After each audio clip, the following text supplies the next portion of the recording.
د واده خوشحالي په غم بدله شوه چې غټه وجه یې د ګاډي اوورټیک وه. نن په خریړی چم کلي کې د واده د جنج په موقع یو سوزکي ته د اوورټیک په وجه حادثه راپېښه شوه چې پکې هم د دغه سوزکي ډرایور چې نامه یې سرفراز وه په موقع په حق ورسېدو او په ګاډي کې نور ناست 9 کسان چې پکې زیات تعداد د ماشومانو زخمیان شول. د تفصیلاتو تر مخه د واده دا جنګ د بېدرې د کلي نه په واپسۍ کې د خریړی چم سره و چې تقریبا کور ته نږدې و چې په دې دوران کې دې سوزکي ته د نورو ګاډو نه د مخکې کېدو په وجه دا حادثه راپېښه شوه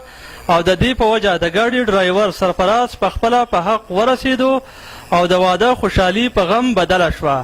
هم دغه شان زخمی شوي نور کسان او ماشومان زر تر زره اول د مټې هسپتال ته او بیا د سیدو شریف هسپتال ته د علاج معالجې دپاره لیږلی شوي دي. هم دغه شان موږ د خپل چینل په وساطت نورو عوامو ته دا درخواست کوو چې دوی د خپلې خوشحالۍ په معمولي غلطۍ سره په غمونو نه بدلوي او خاص کر په ودونو کې د جنج په موقع د تیز رفتارۍ او د اوورټیکونو نه دې ډډه وکړي.